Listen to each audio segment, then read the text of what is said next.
dare you to knock this off. I dare you to compare anybody's batteries, with alkaline power cells. Trying to beat them for long life. You know what? You can't. When you want long-lasting energy, you can't buy a longer-lasting, all-purpose power system than gold, red, and black alkaline power cells from Eveready. Come on. I dare you.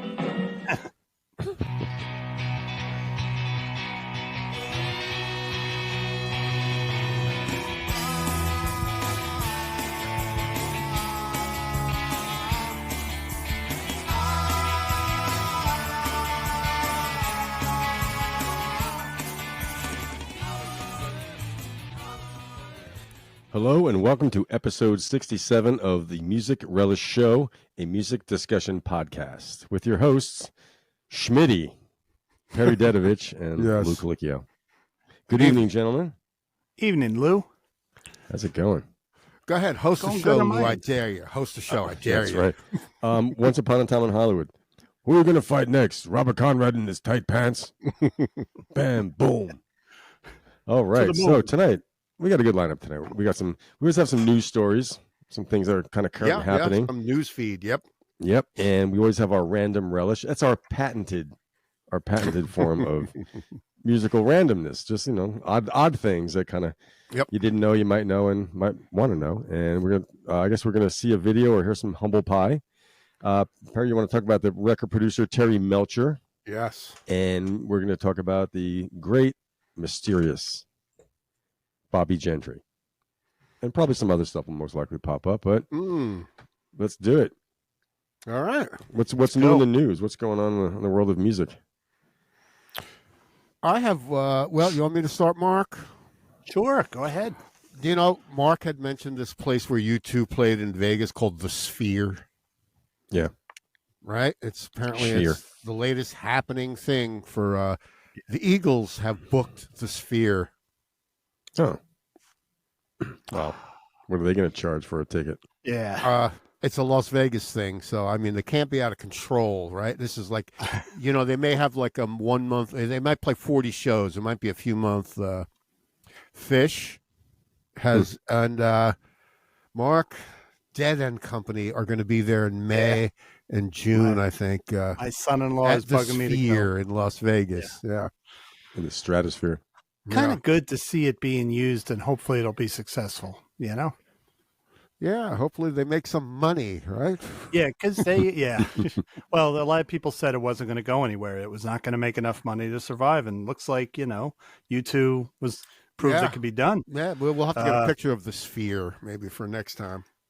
Yeah, there's a good picture when they announced the Dead End Company. They got the skull on the whole Sphere overlooking all of Las Vegas. Is it on the Strip or is it, in the desert? Yeah. No, you could see it from the Strip. It's right in the middle of everything. Oh, okay. Yeah. Is it called the Sphere? Is it in the round? Yeah, it's a ball. Yes, it's literally the Sphere. Yeah. So when you're there, what they're projecting, the images, and they're not projecting, it's actually, in the wall. It's above you, behind you, ahead of you. It's all around you. So it's an experience too, saying I was at the Sphere and I saw whoever, right? Mm-hmm.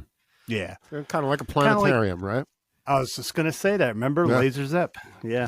the Hayden Planetarium. I think I may have seen. I think I got dizzy on that one. To tell you the truth. Was it Dark Side of the Moon or? I'm not a roller coaster guy, Well, if you're from the Northeast, the Hayden Planetarium was a place to see the light shows. Yeah. Yep. Cool. Can your guys' mics get a little louder? You guys seem very quiet. Absolutely. Hold on. Yeah.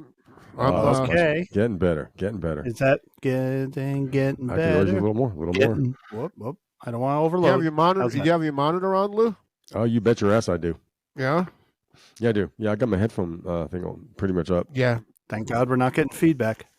I'm learning a lot about the use of these interfaces too. Like, we'll talk later about that. But anyway, thanks. So, what else is going on in the news?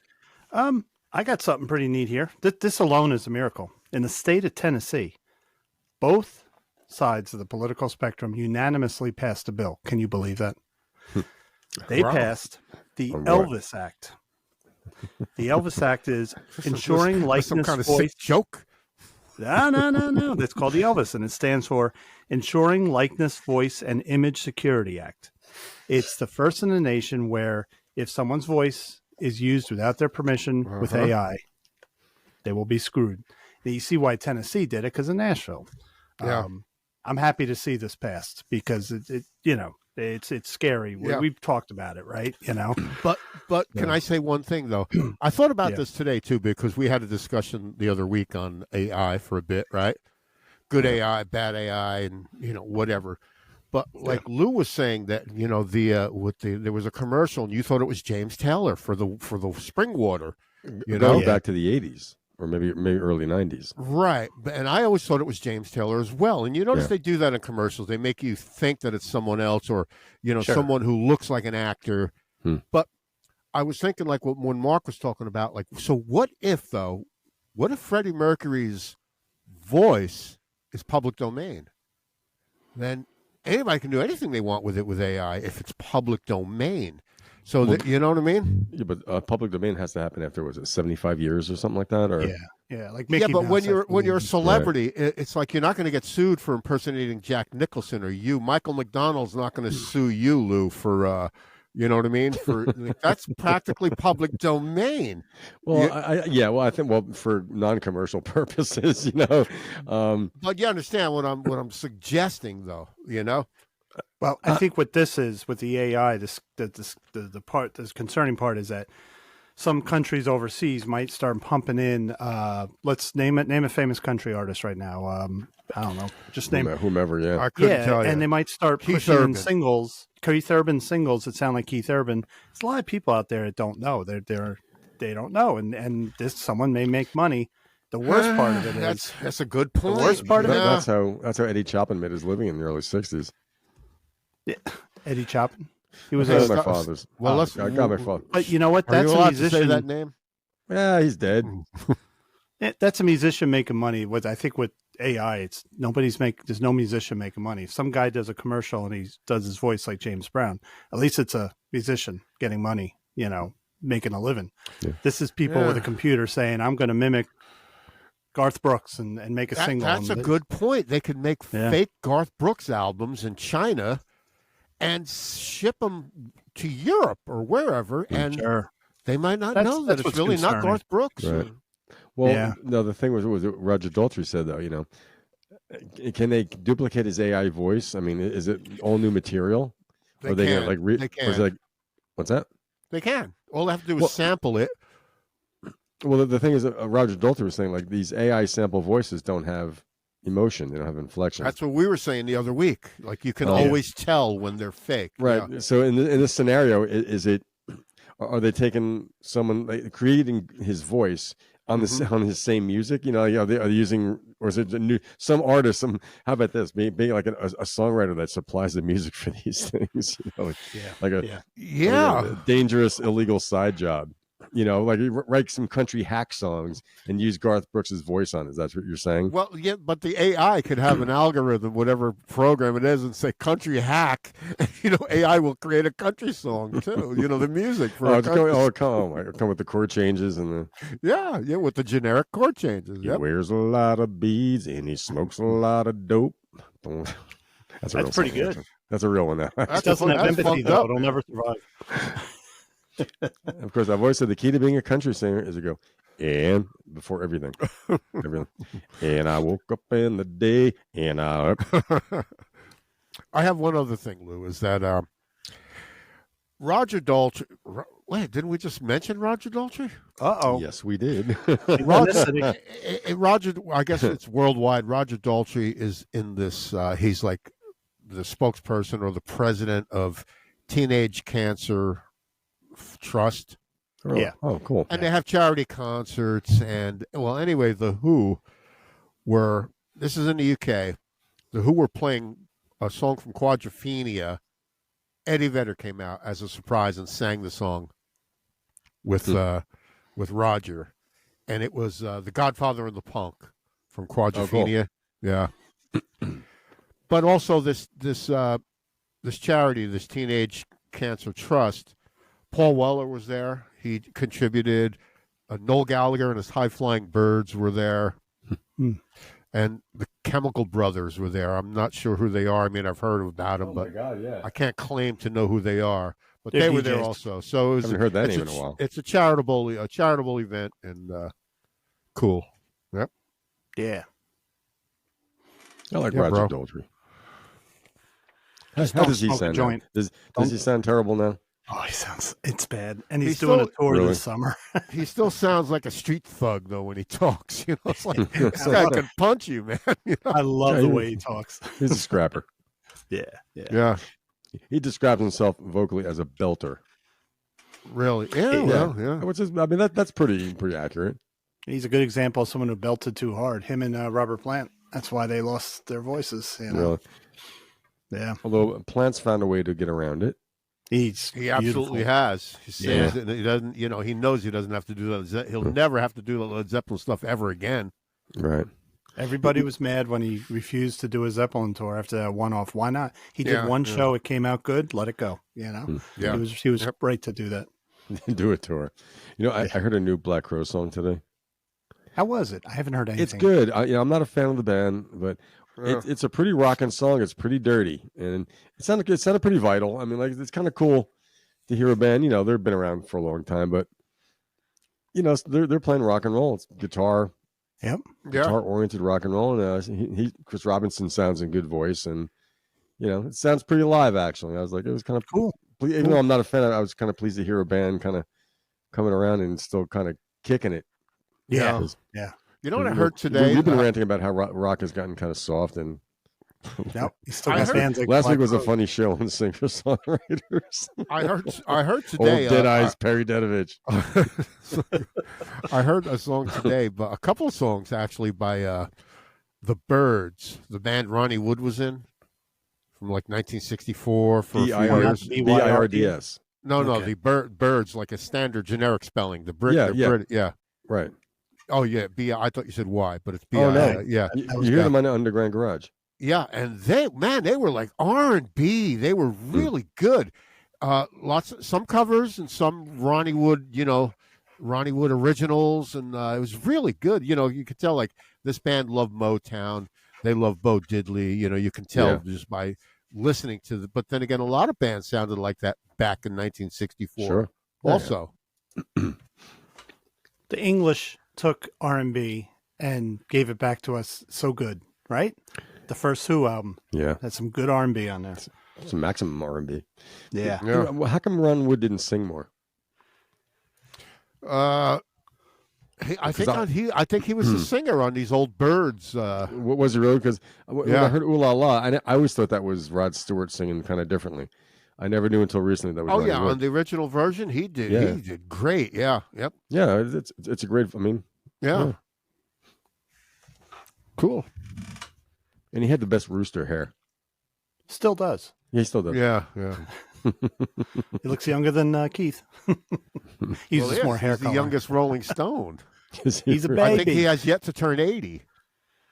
Because Steve Jordan will never be a Rolling Stone. No. Nope. No, And, they're what's his name on they're like bass? Joe Walsh. Joe Walsh works for the Eagles. He works for Henry. No, he's got to be an Eagle He's now. not a member. He's on salary.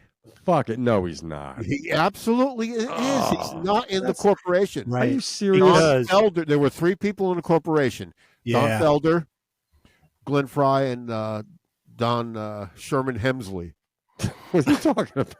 Yeah. It's Don Hemsley. Wheezy. Wait, And they wait, threatened wait, Joe wait. The Walsh original, many times. They said if he doesn't sober up, because there was a few times he would just go off with the alcohol, and they said, "Sober up or you're out." He's under contract. yeah, but so they he's can get rid been of him. sober for about 30 years now. Yeah. Yeah. Yeah. I was, so who? No, the original corporation was who? It had to be Henley Fry, and everyone else was a Henley douchebag. Fry and 1/3 of the because Bernie was in the corporation too. Randy Meisner sold his shares upon leaving the band. So Bernie Randy Ledden- Meisner, yeah, Bernie Ledden was part of the corporation also. He gave up his shares when he left the band. That left 3: Felder, Fry. Hey, it's like a band. Felder, Fry, and Henley. a law firm. Like Crosby, Stills, Nash. Right. So let's go by this. So at the last album with the original lineup, One of These Nights, they were all shareholders of the Eagles 3 of them LLC. were. Yeah. Wait. So the original Eagles. Wait. So Bernie Ledden was a member of the shareholder. Yeah. Randy Meisner. Yes. And who were the other guys? Henley Fry. So there was 4 guys. Yeah. Did I miss one? When Felder came in, he was made a partner also. Okay. So Felder. So that's one of these nights. So by the before Hotel California. Yeah. And one of these nights, all 5 members were. They were all 4 shareholders. Okay. Yes. So then exit Bernie Ledden. Who sells his shares back? May have been forced to. I don't know. Right. So here comes Hotel California, and it's 4 of the original guys plus Joe Walsh. So Joe Walsh at that point in Hotel California is not an Eagle. He's a paid guitar player. Yeah. Okay. So then, even on the next record, it's the same. All the 4 guys, because Felder's on the long run. Yeah. Yep. Okay. Well, that's pretty bullshit. So that's fucked up. Upon leaving the band, their shares go back. Right. I mean, I don't know. They probably bought out Bernie Ledden and bought out, Randy Meisner. Yeah. But the fact that Don Felder comes in as a full-fledged Eagle, and Joe Walsh wasn't. And don't forget this, whatever songs Bernie Ledden wrote, he's still writer of those songs or co-writer of those songs. Yeah. That'll never change. You know what I mean? He just wasn't alpha. Don't take the news so hard, Lou. He's such an Eagles fan. I get choked up over this stuff. All right. Okay, so any more news? That's it from me. Yeah. That's it from me.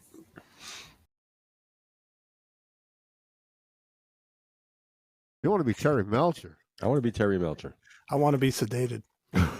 I want to be Terry Melcher. Before I go into Terry Melcher, can I play a sample of 2 samples of a song for you? This is the early surf days. All right. Sure. Okay. Let's see if. Surfing every day down at Malibu, the warm California sun. So clean, right? Yeah. The white bread. Very white bread. Summer means fun.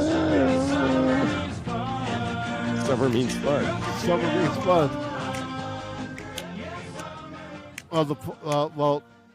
And there's one more of this group. We heard the Ripcords, right? Wait, was that the Ripcords? Oh yeah. Yeah. I took my coat down to the track. Well, see, the question is, do you know who's singing on that song? Terry Melcher. Terry Melcher is the lead singer on both of those songs. The Ripcords? The first one was he had a duo called Bruce and Terry with Bruce Johnston. That was that? Oh, they had a recording contract, and the duo was called Bruce and Terry. Yep. Bruce Johnson of the Beach Boys. Bruce Johnston and Terry Melcher. Yep. Terry Melcher of Charles. Wait, did Terry Melcher produce Garbage Dump by Charles Manson? Well, we'll get to that. We'll get to that later on. Can't wait. But Terry Melcher, his parents are, so he went to Beverly Hills High School. You know who his mother was, right? Doris Day. Yeah. Yep. And did you know that when I think KK Downing or one of the guitar players from Judas Priest went to see Rob Halford for the first time, they could hear him singing a Doris Day song from his bedroom. Ha! Wow. How apropos. He's a good singer. So he's a gay icon. He was best friends with Bruce Johnson, so they had a duo. Yeah, they had a duo called Bruce and Terry. That's funny. And the Ripcords, they were originally, then 2 Ripcords, and it was them. So that's on the other song. Yeah, that's Terry Melcher singing lead again. Yep. Okay. Yeah, had a pleasant enough white bread voice. Well, that was 1964. That's B-level surf music. A Little Cobra, yeah. Yep. I mean, that was a direct ripoff of the Beach Boys, and the car songs and. Yeah, but he was also he also became of course through his connections. He got an interview with somebody at Columbia Records, and he became a producer at Columbia Records. He was a staff producer, right? Staff producer. Yeah. Well, Yeah. he was given assignments, and one Yeah. of his assignments, of course, Staff was producer. the Birds, and Paul Revere and the Raiders, and, things like that. But he was also a Laurel Canyon. He was a Laurel Canyon guy too. Okay. So he was a mentor. He became a mentor to like Joni Mitchell, Crosby, Stills, Nash. He encouraged them, and gave them tips for going in the studio, and things like that. But there was Dennis Wilson apparently introduced him to Charles Manson, and you know the story. And Yeah. Dennis and Terry went to Spawn Ranch to visit them because Terry was going to sign him to see if it's worth. They went to the ranch. They went to Spawn Ranch and they were turned off. Terry Melcher was so turned off on how violent Charles Manson was, he decided not to sign him. Wow. Because Charles thought he was going to, and this is what really, this is why he went after, because Terry Melcher and his girlfriend at the time, Candace Bergen, used to live in that house on Cielo Drive. Right. Yeah. And if I can interject, they said, according to Wikipedia, Melcher witnessed Manson fighting with a drunk stuntman. Was that Brad Pitt? I just want to make sure these hippies aren't taking advantage of you, George. But so that might have been the guy Shorty. There was a old stuntman named Shorty something that worked at the ranch. They killed him. He might have been one of the first people they killed. Definitely before the Tate LaBianca murders. Oh, okay. But he was so turned off on how crazy and violent that he decided not to sign Charles Manson, and that's when Charles Manson decided to. That's why he was looking for Terry Melcher at that house. And Once Upon a Time in Hollywood. That's why I said Brad Pitt. Right. Well, the real thing, I mean, it was at that house. Right, it happened in real life, but it happened in the movie, too. Yeah, I know, yeah. No, actually, they went to Dalton's house, not to... Remember that? They went to Dalton's house. No, they went to Dalton's house. Yeah, they went to the wrong house, yeah. No, they went to the real house, and Jay Sebring comes out and says, "This is the Polanski residence now." Yeah. That was, what's his name played Jay Sebring, is... Emil Hirsch. Yes, yeah, yep. Remember, if you have a dog, feed your dog wolf's tooth dog food. Preferably rat flavor. So Terry Melcher becomes a producer at Columbia. He produces Mr. Tambourine Man by the Byrds. Smash hit, right? So that was with the Wrecking Crew. So he produced the Wrecking Crew. He produced Mr. Tambourine Man, yep. In 1965, he produced Turn, Turn, Turn by the Byrds. With the Byrds playing the music. Yes, and he also produced, he produced their records, but he also produced Feel a Whole Lot Better When You're Gone. I'll probably feel a whole lot better. That's one of my favorites. He as a producer, he had the goods. He knew. Absolutely, he had the goods. Being Doris Day's son had nothing to do with it. He had the ears and the skill. Yeah, and he also did the Ballad of Easy Rider. And who did that? It was for the movie. It was it was written by like Roger McGuinn and Bob Dylan, I think, and they used it in the movie Easy Rider. The Byrds performed it though, right? I guess so. Yeah. He also produced in 1965 also. Boy, he was hot. Paul Revere and the Raiders. Hungry for your loving, baby. Yeah. Hungry for... That was a big smash hit, right? He also produced for them Kicks Just Keep Getting Harder to Find. That was a great one. That was almost an anti-drug song. Yeah, think about it. Yeah. So it's kind of funny that, in the we'll get back to in the movie in a second. Charlie comes to the house looking for Terry Melcher, but in the movie they're playing a lot of Paul Revere and the Raiders. Yes. Produced by Terry Melcher. Produced by Terry Melcher. Yeah. Okay. Yep. Well, that didn't get by Quentin Tarantino. You know that. Of course not. And it's just like me with those keyboard hits from Paul Revere. Yeah. Now that's Mark Lindsay. People think there was a real guy named Paul Revere, right? That was the keyboard player was supposed to be Paul Revere, wasn't he? Paul Revere was the keyboard player. Yeah, that might have been his adopted stage name. Yeah. Right, but Mark Lindsay was the main vocalist, I think, right? Right, but Paul Revere was the leader of the band. Right. Yeah. And of course, he also produced a couple of records for his mom. when she made Doris Day made an album, her son produced her, and stuff like that. And she had a TV show also, the Doris Day Show or something. And Rock Hudson he was a musical director in the show, but he was also. Go ahead. Did he produce Indian Reservation? No, he did not. Okay, he was not with them at that point. Yep. So he was also really good friends with Mike Love, Terry Melcher. Pick better friends. And he was it gets even better. And he was also good friends with Ry Cooder too. Wow. But but he was a confidant and a guidance counselor to some of these musicians. He's a mentor to them. Mm-hmm. But Terry Melcher co-wrote one of the lamest friggin' songs, Kokomo by the Beach Boys. He co-wrote that. He co-wrote that with Mike Love. The man knew it. The man knew a hit. Oh boy, yeah. Made a lot of money. That's got one of the best lines. It's got one of the best pop lines of all. Bodies in the sand. I think I'm Saving Private Ryan. You know what I mean? Yeah. Really. Bodies. But he was one of the early ones with Perry. That was also John Phillips, wasn't it? What? He's one of the other writers of Kokomo. I think he's the first. I think his name is first on the list. John Phillips. Really? I believe so. Okay. And and John Stamos, right? John Stamos. Yeah. Break me off a piece of that Kit Kat bar. And but he was one of the early innovators, or one of the early adoptees of surf rock and folk rock, and he knew where the scene was at. So well, and unfortunately he died. Yeah, he died of melanoma. No, he died of, but he died at 62. Melanoma. He died of a disease at 62 years old. Yep. Terry Melcher, but produced a lot of good records. Yep. Did he produce like Gary Lewis and the Playboys or no? That might have been like Bones Howe or somebody. Yep. You know something? When I hear those songs, as goofy as they sound, they're extremely musical.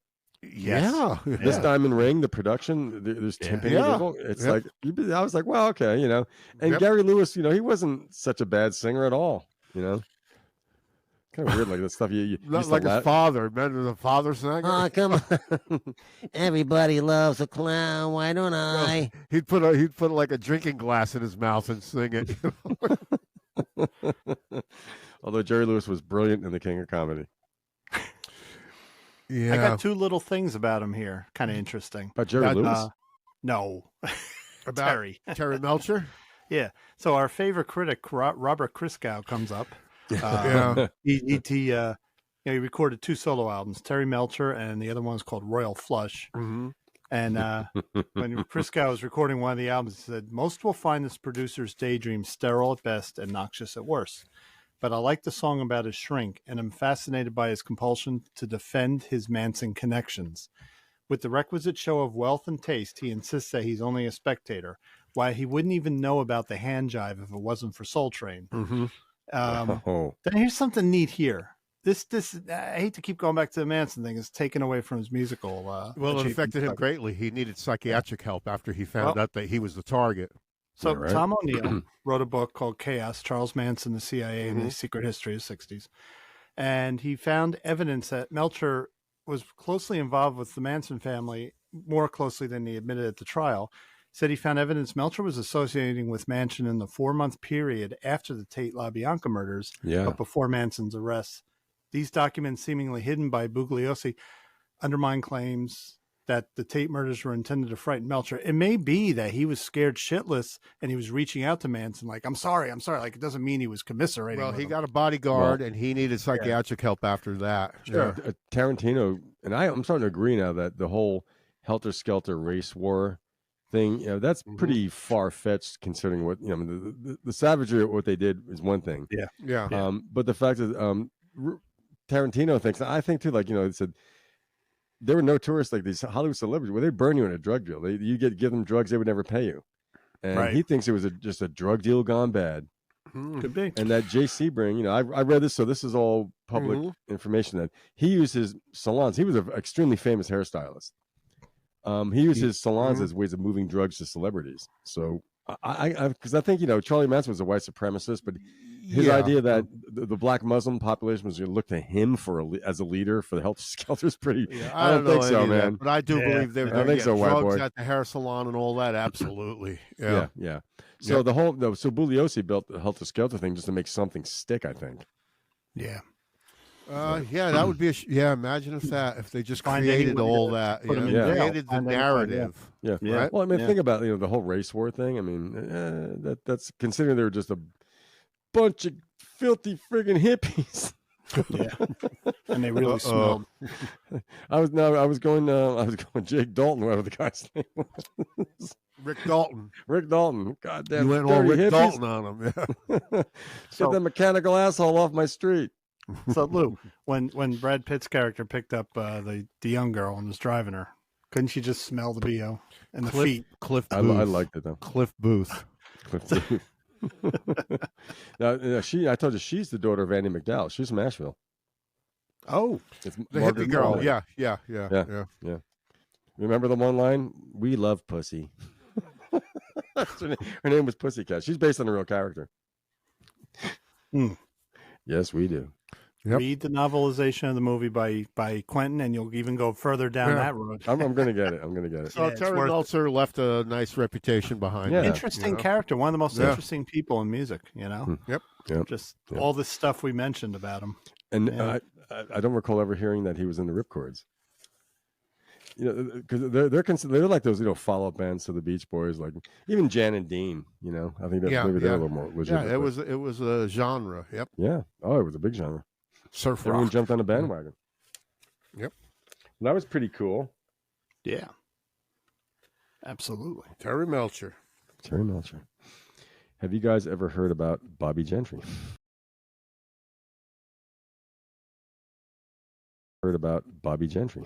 Do we know who Bobbie Gentry is? Well, I know that song. Everyone knows her by the song "Ode to Billy Joe."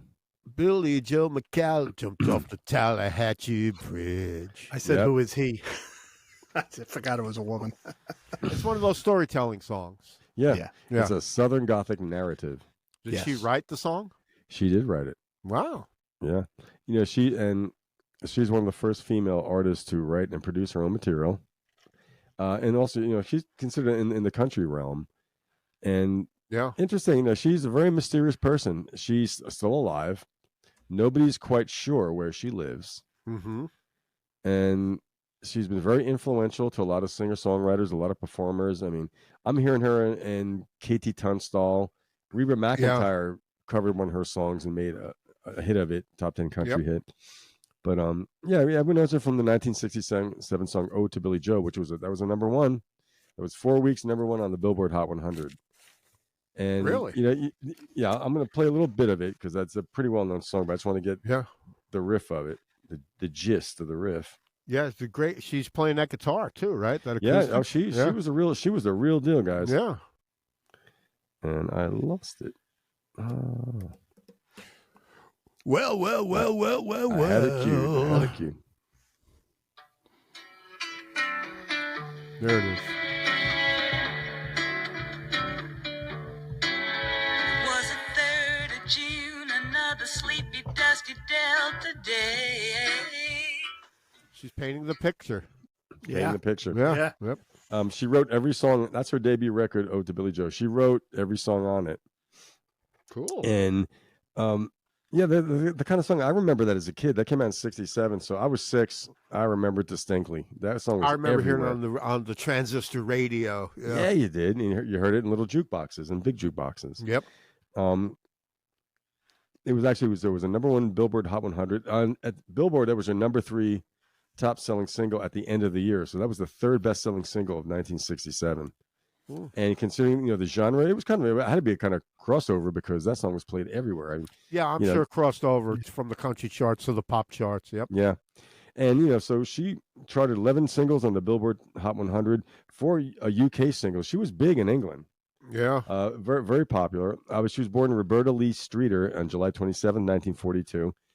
She was from, Choctaw County in Mississippi, raised by her grandmother.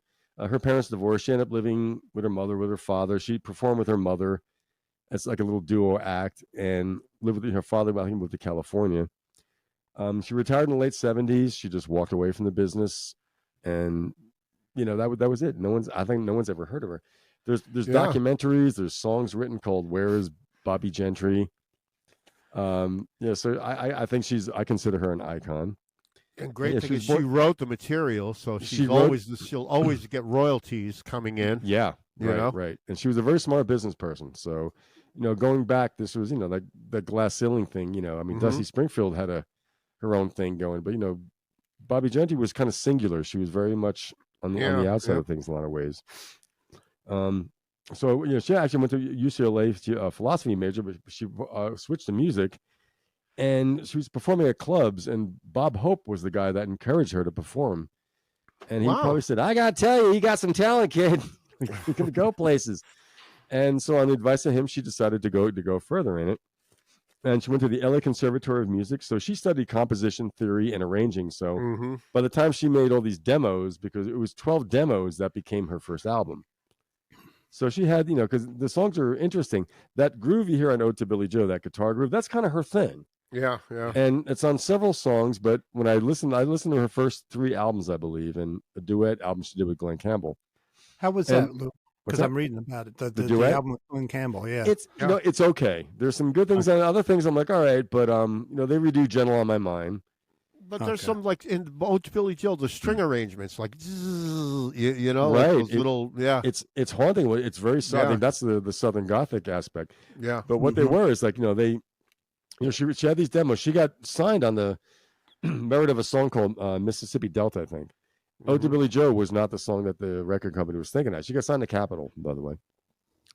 So what they did, once they had these demos, they had to do things with it. So they overdubbed strings, like you mentioned, Perry. Yeah, yep. On Ode to Billie Joe, when they heard they released that as the single instead of the song that she actually got signed for.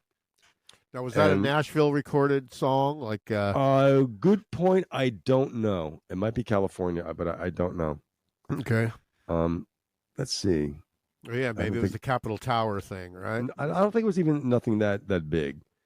But anyway, so that was that album. She knocked the Beatles off the #1 chart, the #1 albums. Yeah.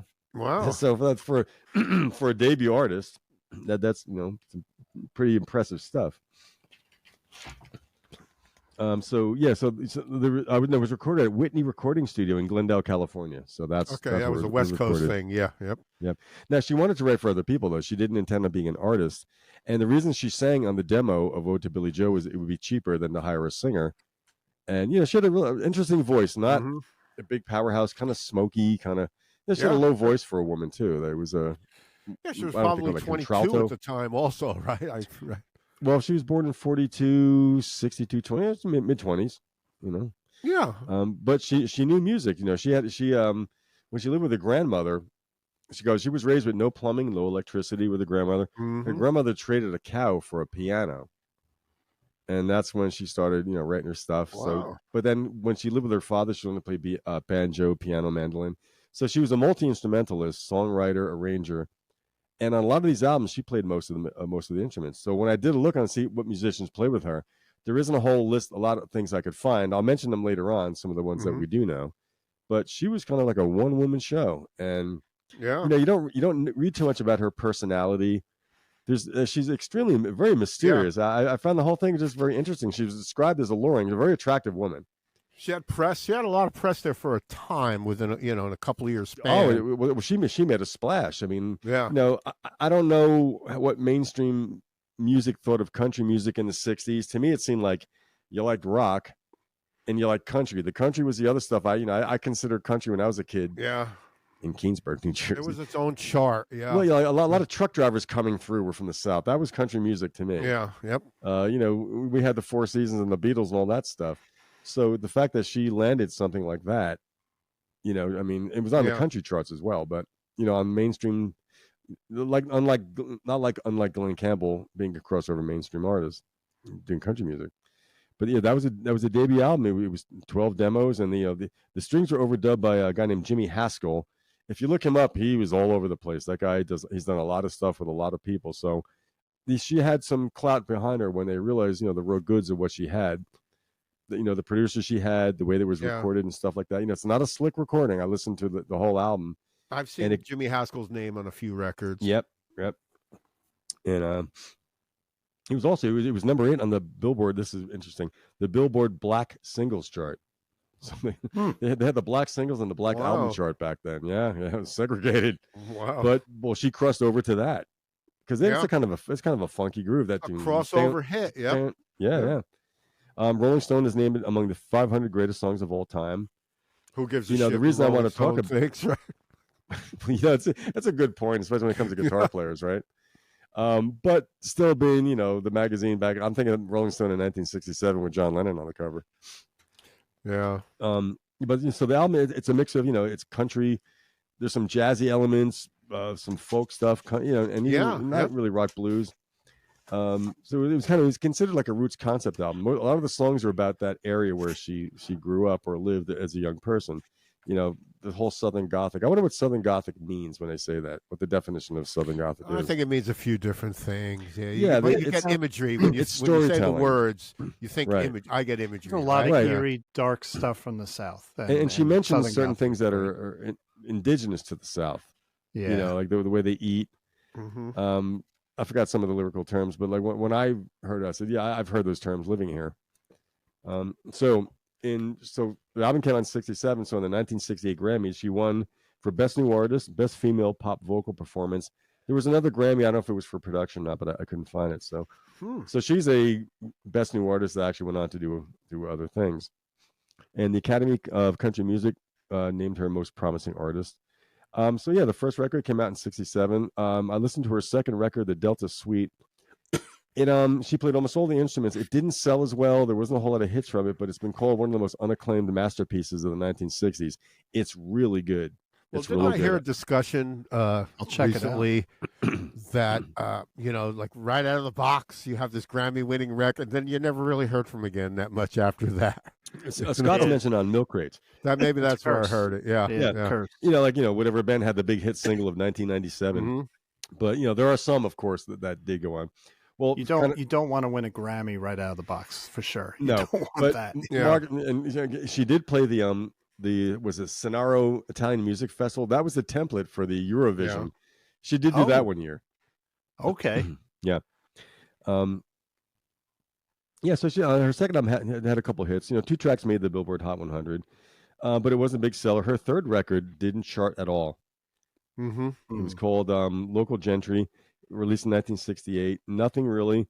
And then she did the album with Glenn Campbell, also in 68. She put 3 records out in 1968.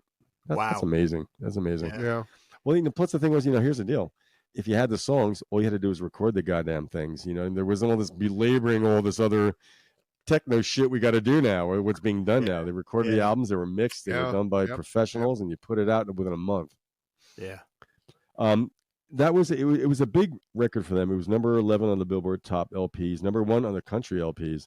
I liked it. It's good. I don't think I've heard the whole thing, but some of it's nice. Something that's kind of almost a little hokey. Few things are in there, kind of cheesy. Mm-hmm. But it was certified gold. The Academy of Country Music named it the album of the year. Her next record in 69 was called Touch 'Em With Love. That's a good record. There are some good songs in that. The guitar playing, there's like distorted guitar. The instrumentation is really interesting, and I think she played a lot of it too. Mostly covers. She covered "I'll Never Fall in Love Again."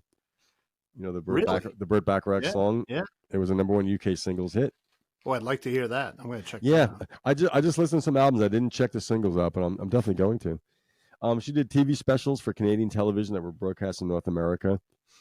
She appeared in the British TV show In Concert. She was the first female to front a TV series. It was called the Bobbie Gentry series. It was a 6-week special in 1968. The guests she had on were cool. What's that? On BBC? On BBC? On BBC, yeah. There were not many female country artists on BBC back then. No. That's amazing. She was popular, Yeah. But she had Donovan, the Hollies, Glenn Campbell, James Taylor, Randy Newman was on, Elton John, Alan Price, Billy Preston, and Pan's People, who I don't know who they are. And it's funny because, I think she was basically in the studio. She was a producer, but, they didn't give you credit a lot of times. And the producer on that TV show said she was a co-producer. He said she had so many great ideas. She was such a creative person, Yep. So her sixth album was a album called Fancy. She penned the title track. The rest was covers, recorded at Muscle Shoals. And the song Fancy, that was recorded by Reba McEntire. And she did a pretty interesting statement. She said, Fancy was her statement on women's lib. This is a quote. Fancy is my strongest statement on women's lib. If you really listen to it, I agree wholeheartedly with the movement. All it stands for equality, equal pay, daycare centers, and abortion rights. And that's going back to their late 60s. Yeah, yeah. That's a country singer saying that. Yeah, a woman. And she also on that album covered Raindrops Keep Falling on My Head. So she did a couple background songs. Raindrops. Yeah. That was for that she was nominated for the best country best contemporary vocal performance. She still at had the 13th clout. Grammy Award. She still had some clout, right? Yeah, but it seemed like going to the mid 70s, late 70s, she kind of did back away from it. Yeah. Excuse me. So in 71, she put out the Patchwork album, self-written, self-produced. She had a number 37 easy listening hit with But I Can't Get Back. What happens, Capitol Records cleaned all the executives out. So I've read where other artists too, where like the executives that sign them, if they get swept out and they get lost in the shuffle, and their contracts don't get. So her contract got weird with negotiations, so she just wanted to back out and get out of there. And so in 1974, she had a summer replacement series called the Bobbie Gentry Happiness Hour. Didn't get picked up for a full run, so it was a summer show. I don't remember it. Yeah, summer replacements never get. They're just summer replacements. Right. Yeah. I mean, I think it's rare if they do. I think Pink Lady and Jeff did, but it only went one season. But so in 76, you remember Max Baer? Do you know who Max Baer might be was? Yeah, he was on. He was one of the Addams Family. No, one of the Beverly Hillbillies. Yeah. He was Jethro. Yeah. So in 1976, he directed the movie Ode to Billy Joe with Robbie Benson. Yeah, I remember seeing that. Glynis O'Connor. Yeah. So she re-released a song for that. So her big career thing is that her first single and her last single release were the same song. So Ode to Billy Joe, that was her last release single. So that's the bookends of a little irony there, huh? Yeah. But it was also, it reintroduced that song to a whole lot of people. That's when I learned about it, because I remember when that movie came out. Yep. Yeah, I do too. I saw it. Don't remember much about it. So in the course of her career, she did like Las Vegas variety shows, a lot of stuff in England. And so her last public performance was at an all-star salute to Mother's Day. And that was, I forget the song she performed. But she was partial owner of the Phoenix Suns, the basketball team from 68 to 1987. Wow. And she just kind of backed away. And, good businesswoman, right? A good, yeah. Apparently real savvy. And, she was married 3 times, neither one very long, but she was married to the singer, country guy, Jim Stafford. Really? Lax, Patters, and Snakes, who also had a summer variety TV series. And they met on her show where she realized that she mentioned like he wasn't getting shit royalties. And that's how they met. But she has a son called Tyler Gentry Stafford. So she, one child in her life, but that was it's weird how like the networks would. Glenn Campbell had a show. Yeah. Jim Stafford had a summer replacement show. Yeah. Bobbie Gentry. Yeah. Mac Davis. Right? Mac Davis. Right. Yeah. His might have gone on a little further, but yeah, I think even the funny it's called Pink Lady with Jeff Altman. Jeff comedian. and Pink Lady. Yeah. Or Pink Lady and Jeff. Yeah. That didn't last but a season. Yeah. So they said her TV show was kind of patterned after the Glenn Campbell show. Good Time Hour. Yeah. The good. Was it called the Good Time Hour? Originally it was. Then he just had the Glenn Campbell show after that. Yeah. Hi, I'm Glenn Campbell. I think when recently we showed David Gates and Glenn Campbell playing together, that was from the Glenn Campbell show, not the Glenn Campbell Good Time Hour. Yeah. That was a good clip too. Well, the Good Time Hour is when he'd stand up in the audience. Howdy, hello, I'm Glenn Campbell. And the greatest thing was that he had his Ovation guitar with him. He had like a microphone was on like a harmonica stand. Like it was the coolest thing. He's wearing it around his neck, the microphone. Yeah. Wow. Howdy, Andy. So Bobbie Gentry still alive and well, right? Still alive. She's about 80. Well, she was born in 42, so she's about 82. Yeah, cool. She was inducted into the Nashville Songwriters Hall of Fame. Beth Orton recorded a song called Bobbie Gentry on one of her albums. And I mentioned Reba McEntire had a top 10 country hit with her cover of the song Fancy. I have a Beth Orton album. I wonder if it's on there. Okay. Of the musicians that she worked with, I could only find these names. There was Jimmy Haskell, some guy named Hal Blaine. Never heard of him. He's in some band like the Wrecking Crew, some studio guy. I heard he's played on some records. Yeah, they could never get famous because they weren't that good. No, just faded. We're obscurity. being facetious here. When I listen to some of the records, though, when I can hear Hal Blaine playing on a couple songs, Yeah. And here's to the kid that said he had no swing. Some little punk trying to clickbait. James Burton played on some of her stuff. I think on some of the latter stuff, I can hear some of the guitar playing is almost like Bob Dylan's Nashville Skyline. Yeah. Al DeLory. Who's Don Tweedy? That's no relation to Jeff Tweedy. No, I don't think so. But he's like an I've arranger. mentioned him in the past. Yeah. He's a producer, arranger. Yeah. And the famous Earl Palmer on drums and percussion. Earl Palmer being credited as one of the creators of rock and roll. Jeff Tweedy's dad was a railroad man. That's right. Spencer, that was his granddad. My great-grandfather was a rail man. He got killed in a rail accident. Wow. Run over by a train. That cheered me up. Thanks, dude. That's just what I heard. Yeah, so that was Bobbie Gentry. Anyone interested? Excuse me. Go YouTuber or Spotify and you'll hear some good. It's countryish music, but if you're not a country fan, I think you don't consider it country. You'll like it. Yeah. Well, you can Apple her too. Yes, you can. Yeah, I use Apple Music sometimes too. A little kind of interesting thing to put on there. I was Googling while you were talking, and there's a lot of articles on where is Bobbie Gentry living now. Yeah. So there's rumors that she's living in a gated community near Memphis. Some say Los Angeles. Nobody knows. She's smart. She's smart. Just went off the grid. She's like the two women from ABBA. They're just gone, man. Yeah. She wants to be left alone. Where's Annika? Right. You know what I mean? And she's retired. She's cool. Her celebrity aside, I think even in her heyday, you didn't know a whole lot. It wasn't a big thing, She was just known as an artist that she is. So Yep. We'll keep it to I can even hear herself some stuff like in KT Tunstall. I can hear the influence and stuff, but she had that guitar groove. I think that's hers. Yeah. Yep. Yeah. Groovy. All right. So, do we have anything random we want to talk about? Yeah, I have a couple things, Mark. I do too. Yeah. I recently saw a Ringo thing. This Ringo All-Star thing. Yeah. I saw one recently. I don't know what channel I saw it on, but this is the one where the band was Nils Lofgren, Rick Danko on bass, Levon Helm was on drums, Jim Keltner was on drums. Wow. Ringo was on drums. There were three drum sets there. It was Jim Keltner, Levon next to him, and then Ringo. That was from a while ago. Yeah. I don't know when it was. Yeah. What a But lineup. the band was also Joe Walsh was there, Dr. John, Billy Preston, and Clarence Clemens was there in the band too. That was that particular all-star, and Clarence Clemens got to sing his big hit. You're a friend of mine. Friend of mine. Yep. Yeah, but that's the song he did with. He did a song with Jackson Brown. Wimpy Jackson Wimpy Dip Brown. And what's her name was in it too? His wife at the time, Some Swedish woman. But the actress, Rick Danko got to sing a song. Levon, of course, sang "You Know What." The Wait. Yeah. The Wait.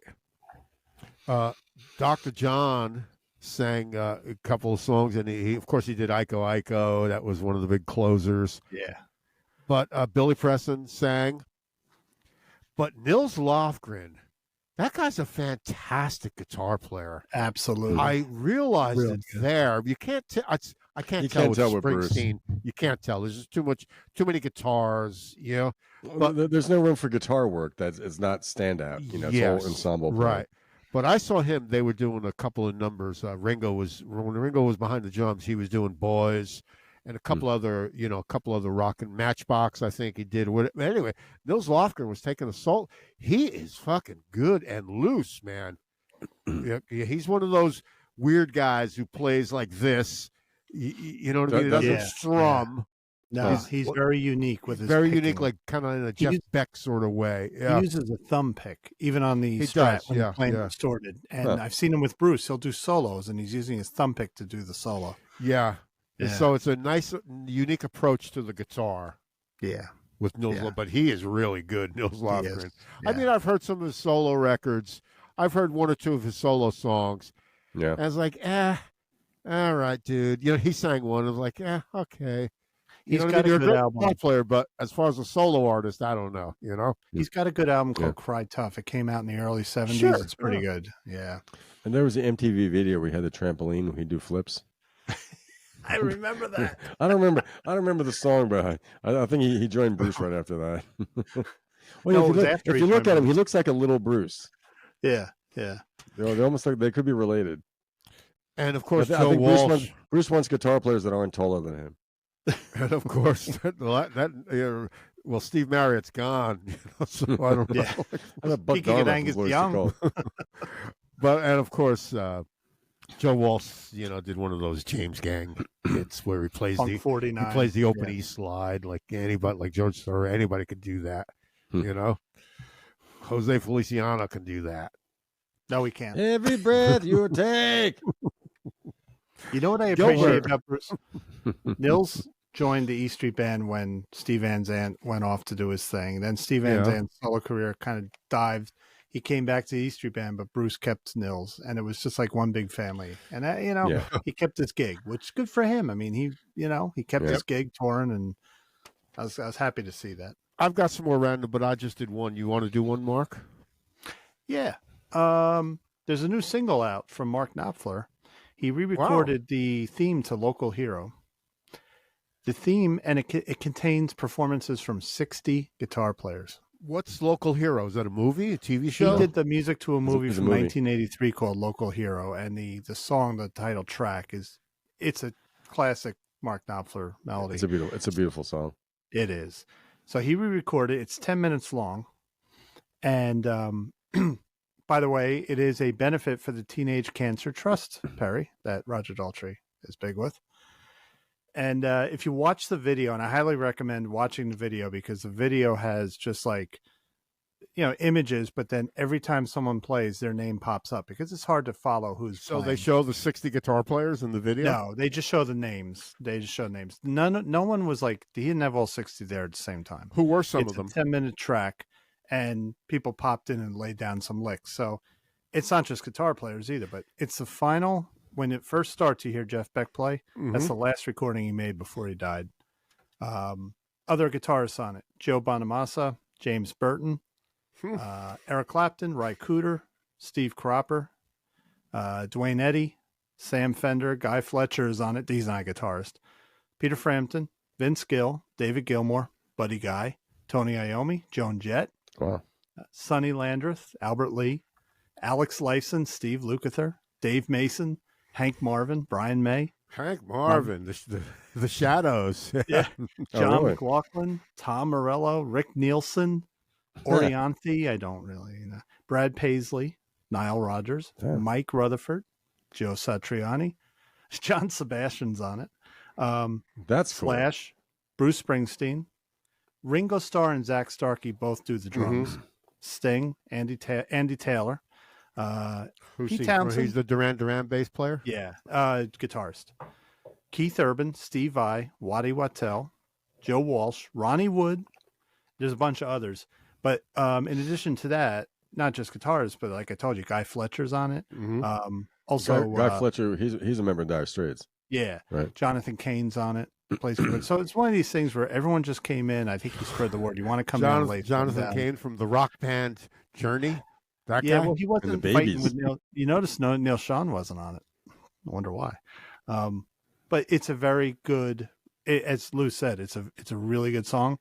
And to hear all these different kinds of guitar How do they work that in? Is it like, with these tribute things where like, this guy does two notes and this guy does two notes. Yeah. And then right. Tom Morello, you can tell when it's him, So basically, the song Local Hero, it's just a repeating melody. And then what it does is like, so they would do it and then somebody would come in and do a solo. So you'll hear a quick little, like you could tell John McLaughlin. Is that going to be? Is it a famous enough song to where they'll do it like those worldwide things? Like, you ever see those videos like Robbie Robertson did with the Wii? Yeah. And then some guy in Cameroon is playing something, and then somebody in Japan is playing guitar, and that's obviously what everyone did. Is like Perry. What we are doing right now is he probably said, "Hey, lay it down in your studio and send it back to me." Yeah, and that's obviously how it was done. I'm really impressed with it. Send me a WAV file. Yeah, I'm impressed. I really am. And to get all those names, that it shows that Mark Knopfler's still got a little pull. Cool. Yeah, his new album's coming out soon. So go on YouTube. You can actually look it up. Just because he's in his 70s doesn't mean his career is over. The guy, if he's creative and he's feeling creative, well, let me create. Yep, and it's called Mark Knopfler's Guitar Heroes Going Home. If you want to look it up on YouTube. Cool. Yeah. What do you think about Dweezil Zappa remixing Machine Head? Before you do that, Perry, Local Hero, there was a 1983 movie. Yeah. Peter Reichert was in it, and Burt Lancaster. Burt Lancaster. It was a good movie. It was a good movie, yeah. It's about an American that goes to Scotland. Yes. Yeah. He's a lawyer or something, and he's going to start a business, make money. Yeah. Bernie Taupin wrote a memoir called Scattershot. I would love to read that. It's called, the book is called Scattershot, My Time with Elton John or something like that. But he tells the story, and now 3 people have verified this story. At a Hollywood party one time, Brian Wilson shows up, and this is when Brian Wilson was in a bad period. 74, 75. He was really in a bad place.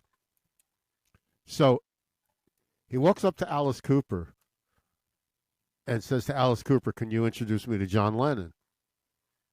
And Alice is like, "Sure." And Alice walks up and he says, "John, this is Brian. Brian, this is John." And apparently John Lennon was quite polite and said, "Paul and I think that Pet Sounds is one of the best records ever made." And Brian walks away. Later on at the party, Brian walks up to Bernie Taupin and says, "Can you introduce me to John Lennon?" Oh. Yeah, this is where his head was at. And Bernie's like, "Of course, John. This is Brian, John, this is Brian, Brian, this is John," and whatever. And, John was very polite, apparently. Wow. And told Bernie Taupin, "We've met many times. He's not well, Yeah. So that's where Brian's head was at that point. He was in a bad place. Yeah. They had met before that party. Yes. A couple of times, but I guess Brian just wasn't remembering it. And, and John Lennon said, "We've met many times. He's not well, So, yeah, that's a shame. And he's the only surviving right now, the only Wilson brother surviving, right? Yep. And he's got dementia. He was diagnosed. Yeah. He's been the surviving brother for quite a while now. Right.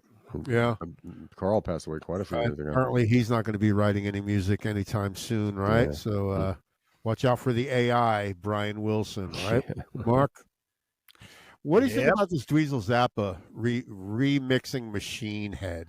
I'm scared by it, and I'm biased because I think Steve Wilson should have done it. But you know what? If it's good, well, that's what I mean. This guy, from what I saw a little mini doc on this. Yeah. And he was being interviewed by this guy, Matt Pennyfield. I guess he was the metal guy on MTV or something, or the rock guy. Yeah. Matt Pennyfield. Yep.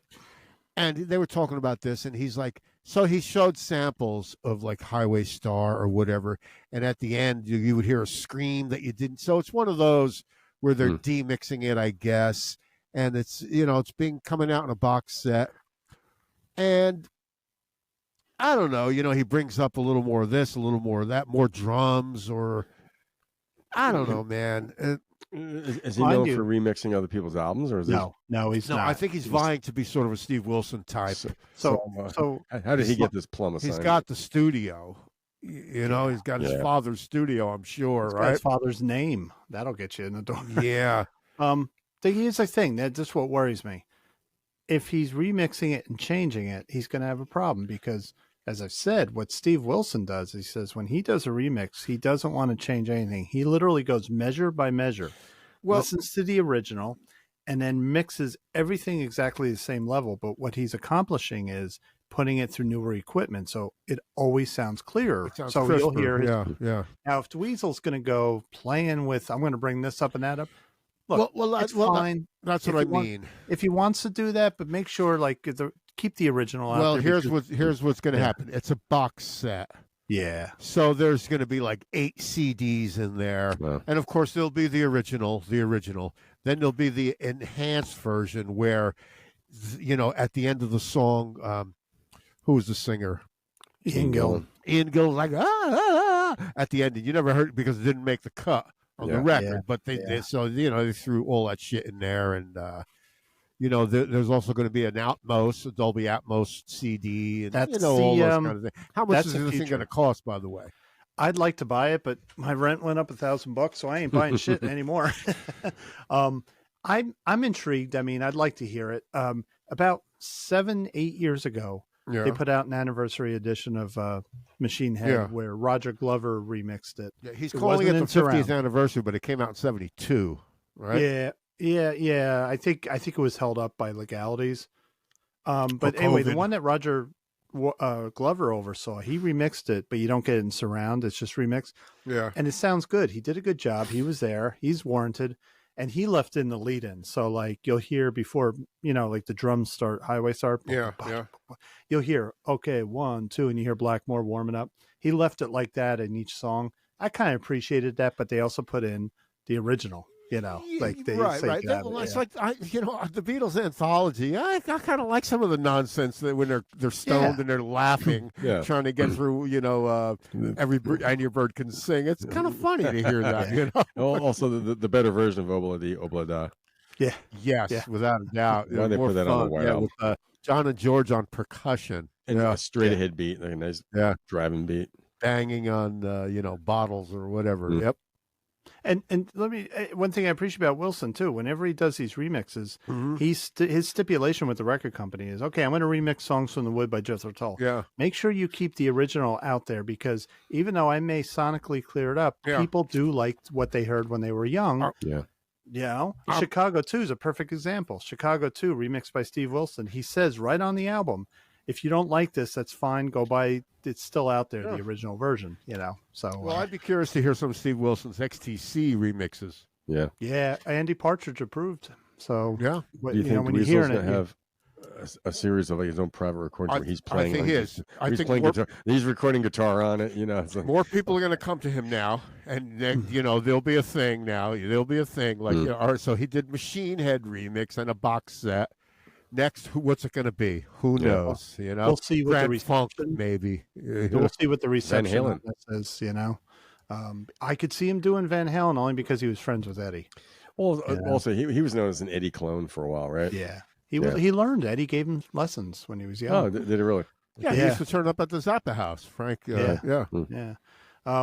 Also, he's going to start tackling his father's stuff, and there is so much stuff. He's going to be busy. That's his next business. Good luck with venture. That. Holy shit! How's it going to prove? What are you going to read? It doesn't matter. There's probably so much stuff that's just never been heard. Oh, there's a vault. There's a vault of shit that's never been heard. Oh, absolutely. He recorded everything, Frank Zappa. Yes, that's the gold mine for Dweezil right there. But he'll just do the albums that were released. That'll be first. I could also see him getting involved with Prince. Those I could see. It's just something to me. Even though Steve Wilson is a fan of Prince, synthetic horn sound a little louder. I'm all in favor. I'm all in favor of Prince. I don't like the sound of those records, man. I don't. Most of it, I just don't like. Well, Steve Wilson should get the job if they're remixed because he is a fan of Prince. But I have a funny feeling I could see Dweezil getting that. Definitely. Well, I was listening there's going to be more. There's going to be more. I was listening to Around the World in a Day the other day from Prince, and that doesn't have all those That's the one with Raspberry Beret on it, and that was a good album. That was very Prince esoteric. He wrote Raspberry Beret. That is a pop classic. He wrote Manic Monday. Another pop classic. Yeah. Right. Scott McLean. I know we all know that. Everybody knows that. But the point is, Prince wrote. I'm not a fan of Prince's funk or whatever you want to call Sinead it. O'Connor. Yeah. Nothing compares to you. Yeah. Yeah. I mean, I can get into it. I did a deep dive a couple days ago, Friday night. I had a bottle of wine. Yes, a bottle, not a glass. And I deep dove on Prince. And I understand if some people don't like him. It's hard. It's like Miles Davis, hey, listen to Miles Davis. I hate him. All right, fine. Yeah. Listen, I'm well aware of Prince. I've heard a lot of stuff by Prince, but you know what? I don't want to deep dive on that. I don't have enough time. It'll take me a year to deep dive. Also, it may not be your cup of tea. That's the thing about music. It's not my cup of tea, and that's fine. Yeah. I will admit, though, those Lynn drum machines are annoying. That was for years. I couldn't listen to Prince because of the fake drums. Sign of the times. I can't even listen to that song by Sean Penn's brother. Michael. What if I was Romeo? That friggin' I can't stand that, man. It drives me friggin' nuts. I can't even listen to it because of the drum machine. Yeah. Now, Jim Keltner programmed the drum machine on "Got My Mind Set on You" by George Harrison. Yeah. Interesting. But he managed to give it a swing. Well, it might not have been a Lynn. It could have been something else too. Yeah. A machine is a machine. I mean, interesting that they asked Jim Keltner to program. Isn't that kind of like an insult to say, "Hey, Jim, can you program?" That's the funny thing. He played on so much of the album. Whatever the decision between Jeff Lynne and George Harrison saying, but he said he goes, he might be playing along with it on the drum kit, but he did program some of the drums just to give it as most of a human feel as you could. Well, Jim Keltner's a percussionist as well. I told you, I've seen him with Neil Young. Stick. Doing Razor Love with the rain stick and hitting like one drum every 10 measures or something. It's incredible. I heard Number 9 Dream the other night. It's the drumming. It's like it's he's not playing a lot, but he's playing. It's just weird. But it's weird. there. It's there. Yeah, it's how he placement. Shifts. It's how he shifts his bass drum around so simply. Yeah, it's just I love that song. I love that song. Cool. I love that car. I wonder if that's him playing on Dark. No, the song. George Harrison, not Dark Horse. I don't know. Give Me Love. I don't know. The drums are really weird on that. So it's very. Could have been Alan White or Jimmy Keltner, right? Jimmy Gordon, maybe. I'll tell you in a second, guys. Give Me Love. Song by. Speaking of George, I think it's Keltner. Speaking of Das Beatles. Yeah. Well, let's see what Mark comes up with first. He's going to come up with Jim Keltner. Let me see. This is a long page for it. Hello. Peter Jim Frampton. Keltner. Jim Keltner on drums. What? On Give Me Love, Give Me Peace on Earth. So it's it's Nicky Hopkins on piano, Gary Wright on harmonium, Klaus Swarman on bass. Who? Klaus Swarman? Yeah. Do you know who Keith Harington is? No. Maybe.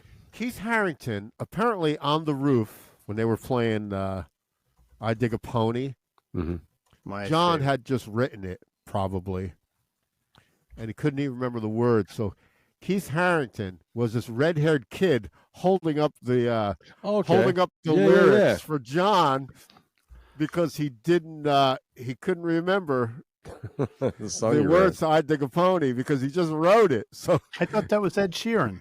It looks like Ed Sheeran. well, think about it. They wouldn't have music stands there because they would blow over. Sure. The pages would just blow away. They're on a roof in the winter, right? So, but that's Keith Harington, that red-haired kid holding up the lyric sheet of I Dig a Pony for John. You can see him on the Get Back movie. You can? Yeah, he's in scenes. I remember that hair. Like drinks, right? Isn't he bringing like tea? Did he work for Apple or was he? I think he was like a gopher. Okay, yeah, he was an Abbey Road. Abbey Road Studios. Oh yeah, he was like an aide de camp or something. He was no Mal Evans, I'll tell you that much. Aide de camp, living near the UN, the French Foreign Legion. Wait, does the French Foreign Legion still exist? I think they do. That was always the joke. Do. I'm going to go join the Foreign Legion, you know? Yeah. Because if you were a criminal, you could join the French Foreign Legion and become a legionnaire. It's like an elite Get merchant Legionnaire's marines. disease. What's that? What? I said you could get Legionnaire's disease. Ooh. Oh, well, that don't go on a cruise then. You know, if you're Do the right. merchant marines still exist? Yes. Interesting. But they don't fight. I don't know if they're called merchant marines anymore, but they're still supply ships. You know, I worked with a guy that joined the merchant marines for a couple of years. I knew a guy that was a merchant marine. He was That's a weird. captain. Yeah. Wow. Yep. So Whatever you do, guys, do not talk about Gus Grisham, please. Gosh, All right. Grisham. can I say something to you guys? Yes, did I? Perry did. You tell us. Nobody's Can I say listening. You something? tell us. I Yes, have no one will to. know. I have to kind of scold you a little bit, both of you. Oh, really? Yeah. It's a music relish But, score. well, because of you're correcting the way I pronounce musicians, so I just want to play. I have two little clips I want to play for you. Okay, Here, so Neil Peart. just be patient. Here we go. Let's see what happens. Okay. Ways of pronouncing Moog. It's Okay. originally a Dutch name. This goes back, 1,000 years or so. Yep. And in Holland, you would pronounce it Moch. Moch. Now that's a little bit too much. Yep. Yeah, to expect people to do it here. Mm-hmm. In Germany, Yes, sir. it's a fairly common name, and there it's pronounced Moog. Yes, sir. In Great Britain, English-speaking countries, people see the double O and they say Moog. See, thank you. In Thank you. Great Britain, Moog is English-speaking wrong. countries, people see the double O and they say Moog. I would appreciate Doesn't not mean it's being right. correct, not being correct, because Bob Moog even said, I did that for you. He even said Thank you. half of his family, half of his entire family said Moog. Did he Moog. really? So it's not, it said in English-speaking countries, Because it's we're Moog. ignorant. Yeah. We're stupid. Now, Yeah. is there an umlaut? Is there an umlaut over one of those O's? I don't know. I don't know. Okay. But Now we're talking no, moonlight. well, hold on. I'm not finished, Mark, because you friggin' prog heads. You friggin' prog heads. Pouring a beer. Peart. Peart. Listen. Don't even go there, Perry. Fucking Oh, Yeah, it's Taylor Hawkins. Hold He's on. an American. We're not done. same But here's clip. the thing about Neil Peart. Here's the thing about Neil Peart. Here's the thing about Neil Peart. Listen, I'm He's not in saying it Germany. wrong. I'm not in Germany, and I'm not in Canada. So please don't correct me Okay, if I say so- Peart. Okay, so that girl that pronounced David Bowie, she's fucking wrong too. No, she's not. It's Yes, she's wrong. All right, first off, in Oh, English, right. well, hang on. I think I'm having a heart attack. Caribbean, right? First off, in English, it's guillotine. Lou, I'm guessing you say guillotine, right?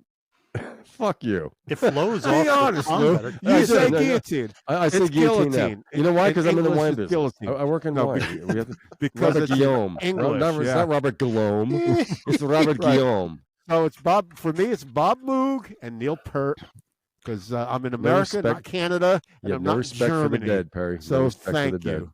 Thank you, guys. So what You're you're an American. proving is Told you that English- as an English-speaking people American, who want the easy way out. You know, I was wondering, like, I thought it was like part, like heart. You know, Well, but it's not. so you're proving that He's as not an a American, shampoo. you can just bastardize any word well, you want. in fact, Right. you Yeah, know, Perry. people who speak the Queen's English, they say Americans bastardize the English language. And Like, Quebecers you know what I mean? bastardized You French. think? You're a perfect example, Mister. Who? You. Me or Mark? Yeah, you know, not Mark. You. Why am I It's an Neil- example of that? Because I say Because Neil this whole Peart thing with, and the whole thing with Neil is there's been this mystery surrounding his one fucking syllable last name. so It's but like you there's been all every this time I say it, speculation. you're like he's not a shampoo, Perry. Because he's You know not. what I mean? So what are you're going to email Dave Grohl and say No. you're wrong, Dave? No, you know, that's- like that's- it's that's his- pronounced Peart. No, it's a dead drummer of his. Nah, come on, man. You know what I mean. It's No. in English it's Moog and it's Peart. No, You know what I I read. do? I read an interview with Neil, and he goes, "I'm not a shampoo." He Okay. said that. I love it. So He you said well, you know what? You're gonna always be the Neil Peart defender. So that's cool. But just don't I'm a Neil Peart Try defender. new Peart Plus. you know with Bob- conditioner. Bob Moog. Moog. Moog That's the thing with synthesizer. Moog. Like, I mean, I'll give you that one. You have to give it. He said it. That was Bob Moog himself. He said but he said in English speaking countries they call it that. That does not mean it's correct pronunciation. He got to go by adopt the original source language. So it's right? Moog. Moog. Oh, that's the I Dutch. love Keith and his Moog. Keith's Moog I play is the mini amazing. Moog. Now, in the beer industry, there's a beer style called Kolsch, Kolschch, and it's from the region of Cologne. It says Cologne, Germany. It's spelled like Cologne. Yeah. They pronounce it Cologne. So I'm going to acquiesce and say, because I don't call it that when I'm talking to people because they sound pretentious. Like when a newscaster speaks in an accent that they're not as indigenous to them. Oh, so they go like this. They go, well, everything was well tonight. The weather is good, but tonight in Nicaragua. Exactly. Where French President Emmanuel Macron, all of a sudden it's like the accent's on the accent. You know what I hate? Today I was in ShopRite and we were by the cheese section and I heard some lady go, "Hey, honey, the ricotta is on sale." It's ricotta. Come on. I say ricotta. I'm self-conscious about it. I'm manigot. I want to call it manicotti or manigot, but I'm gonna go manigot. And it's mozzarella cheese too. What's that, Ella? Mozzarella. No, it's not. It's all interpretive. Mozzarella. Gabagool. Now that one I don't get. I call it capicola. What was that? The Sopranos, they always ate those gabagool sandwiches or something. Gabagool and the Schweierdel. Gabagool. Yeah, the Mortadell. Gabagool, it looks like capicola, so I think of the famous director, Francis Ford Coppola. Francis Ford Gabagool. Where's the comic sound effect? You're in control, buddy. Doing. I at work, just so you know, Perry, at work, anything with an O like color, I spell the English way, COLOUR. It drives people crazy. You just spelled it. No, I didn't. It's the Queen's English. Oh, I'm known. You for write that. it the English way? Oh yeah. Oh, you are like rumors. The Fleetwood Mac rumors. Yeah, you're right. It was. I thought it was Rumiz. Romero's. Rumiz. I just piss people off. I love doing it. I just Well, alligator lizards in the air. Oh, by the way, Saturday in the park. Thought it was the 4th of July. Hey Lou. Yeah. What do you call that instrumental by Rush from Moving Pictures with the 3 letters? What do you call it? YYZ. Because it's really, and it has nothing to do with a language, but if you do it like the air traffic control, it's YYZ. Oh, really? Did you ever hear him say it? It's YYZ? So if you're an aviation guy, yeah. So is that how the French Canadians or Canadians pronounce the letter Z? Maybe, yeah. I'd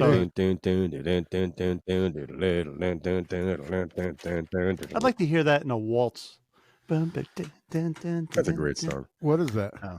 It's a instrumental by Rush off a Moving Pictures album called YYZ. Oh, I thought you were doing the Doors. See, I thought you were doing it the almost Doors. Sounded like it almost sounded like Touch Me, didn't it? No, I don't want to. So YYZ, the beginning of YYZ, Neil doesn't understand. Neil. It's the Morse code for YYZ. Neil he plays on a symbol. It's a Morse code signal for Toronto International Airport. So wait, it's right. Every high school band tried to play it, and it came. You guys went out there, man. We went out. We went to Rushland. Have you noticed my background has gotten really dark as the sun has set? You can't see you're totally. It's a blue curtain. It used to be a blue curtain behind me, but the sun has set over the Blue Ridge Mountains here. By the way, you notice that? Yeah, we're starting to show in the sun again. It's that time of year. So, do we have anything else? Any random stuff? Mark, I got something for you. Mark's got something. Just say what you will about MTV, but they had the best contest back in the day. I remember Police. They did a contest for have John Mellencamp play in your backyard. And I entered that. I thought it would be the coolest thing. That? Yeah, man. Yeah. And the winner, they showed it. They actually broadcast it. It was somebody in Western New York out by the Finger Lakes, and he played in their backyard. I love those contests. So their first big contest, I don't know if you guys remember, but their first big contest turns 40 this year. In 1984, they had the Lost Weekend with Van Halen contest. Yes. And I remember that because I entered it, and I never would have won because I would have been too young. I would have been 15, But they were talking about it today. And, David Lee Roth had billed it as you'll have no idea where you are, you'll have no idea where you're going, and probably no memory of it after you go. He was right, because Van Halen they were the kings of debauchery on the 1984 tour. So they received 10 million postal entries. The winner was a 20-year-old, Kurt Jeffries. Now, when he won it, they whisked him off. They got him to Detroit. That's where Van Halen were playing. The plan was go to Detroit. That night, they were going to bring him up on stage. The next day, they were going to do a tour of Detroit. David Lee Roth was going to show him all the classic parts of Detroit, probably Motown, all that stuff. Mm-hmm. So that's where he's from? No, but David Lee Roth knows everything. You know that. California. That's right, yeah. So anyway, he flew out there, and it's funny.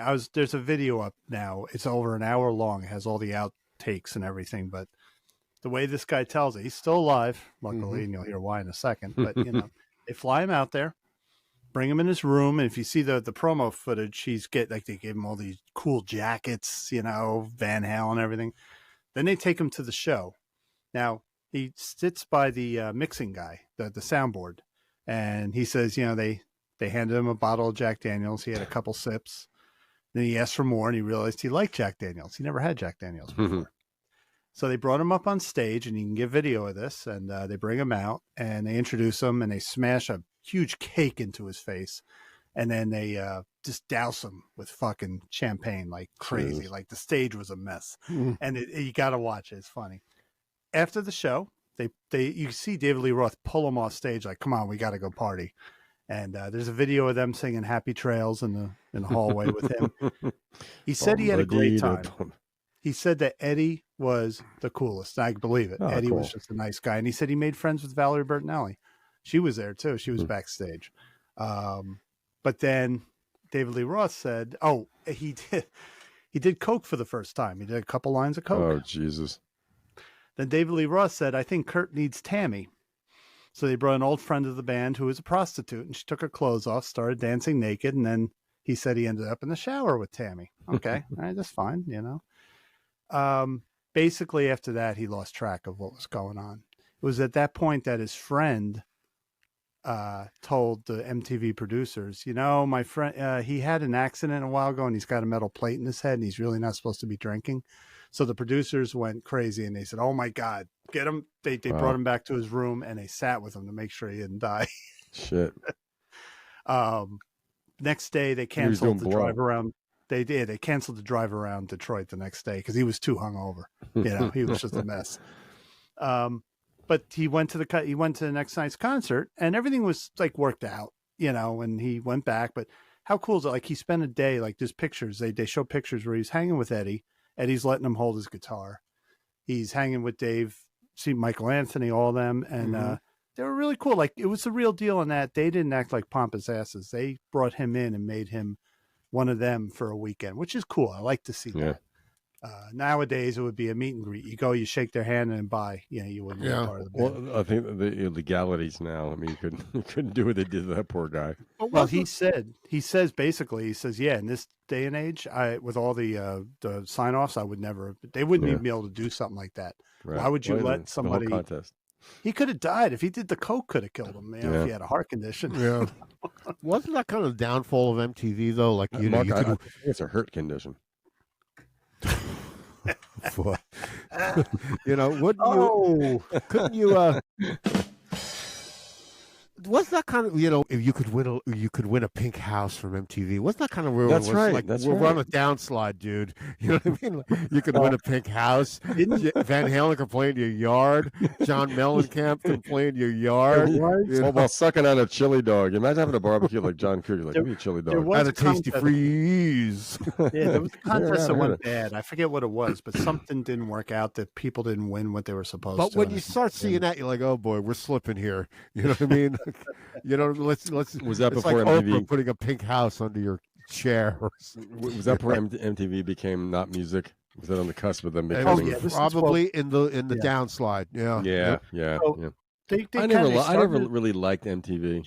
I don't like Neither video. did I. Neither did I. You know, it allowed for a lot of beautiful mediocrity that people think was good music. You know, Even during the first year, it was ad nauseum, man. I'm fucking like, stop. Yeah. You know what I mean? But there were some novel aspects of it. You know, if you saw, like, I remember that Dog Police contest video, some weird fucking band dressed up in dog makeup. It was kind of goofy, but it was novel. What's his name? What was the guy from Bill Mumy from Lost in Space? He had roly-poly fish heads. There was this weird shit.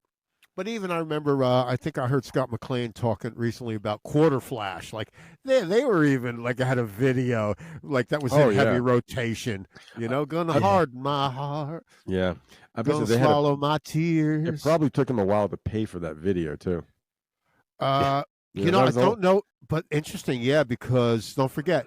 It's like, you know, the record company paying for the studio time. Well, you have to pay us back, of course. Of course. We will produce a video for you, but you have to pay. If the video costs $5 million to make, you owe us $5 million also against royalties. So this is why some of these rappers apparently that, you know, bling, bling, bling, bling, bling, but yet they owed anything that got sold had to go back to the record company. So I got a friend at the hospital. He's a good friend of mine. He's from Jamaica. Yeah. And he knows one of the biggest Jamaican rappers. He knew him very well. And he said, he was riding around Jamaica. He was in a BMW. He had the bling. He had more jewelry on. And he said the BMW was legit. The jewelry was legit. He was signed to Island Records in England. So they all looked at him as a hero. Yeah. He had not one penny in the bank. And he ended up penniless because as much as he sold, the record company got to get paid back for all that. And then he ended up working in a gas station. That's what they do. They use you. Gas station. If I was Billy Squire, I said, I'm not paying for this fucking video. I'm not paying for this. Well, he paid for it, well, pal, with his career, you know, so. Right? You get a rim shot for that. Come on. You know, MTV, Perry, you bring up a good point. It's true. Like they started as rock, then they went over to R&B and rap, and then metal. And I was okay. And then pregnant teenagers. Like a lot of people were mad that they went over to the rap. I was like, all right, it's music. But you're right. It's like now it's totally like false advertising. They're still called MTV. There's not one iota of fucking music, and that's the problem. It's like there's still there's two MTVs, MTV 1 and 2, and still. What hurts all of us as being New Jerseyans originally is like people think Snooki and fucking what's his name? J-Bob. Don't be Dave or whatever. The situation. Like that's not what New Jersey. That's not what New Jersey's about, by the way. New Jersey has very smart people. It's a beautiful state. Has lots of farmland. Yes, it does. It's like it's not all of it Snooki. stinks. It's not Snooki in the situation, you know. Situation. But unfortunately, because of MTV, JWoww, wasn't JWoww? But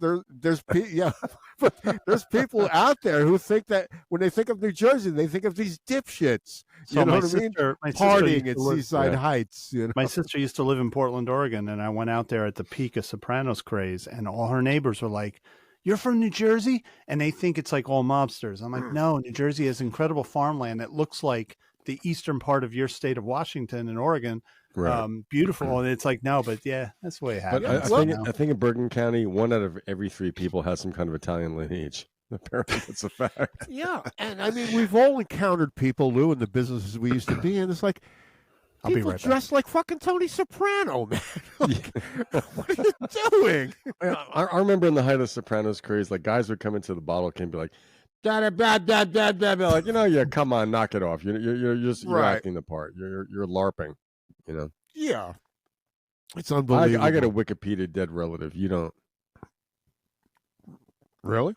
Yeah. Alfonso Zini Colicchio. Okay. Cool. Did I send that to you? I think you did a while ago. Yeah.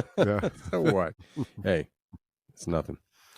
But, you know, it's, you know, like this. But stereotyping, you know. Yeah, like, you know, like, I mean, there's people who think that Tony Soprano's is like his real name. Like, it's James Gandolfini. Oh, yeah, First off, yeah. he's an actor. I've seen him in many other things. Not a mobster always. Not always, no. Frequently. Like in that movie Sleeping with the Enemy, the guy that played the evil husband, he said like after doing that movie, women would like want to come up and him. It's like it was a part I played very well because you're supposed to. Did you see the movie The Drop? No. It's a fantastic movie. Tom Hardy and James Gandolfini star in it. They work. They own a bar. Well, they don't own the bar anymore. They used to. And James Gandolfini played cousin Marv, who owned the bar. And it was a fantastic movie. James Gandolfini is fantastic in it as cousin Marv, and also in. I saw him in. It had to be one of the last things he did. It was one of the last things he did, and he was in a movie called The Mexican about a gun.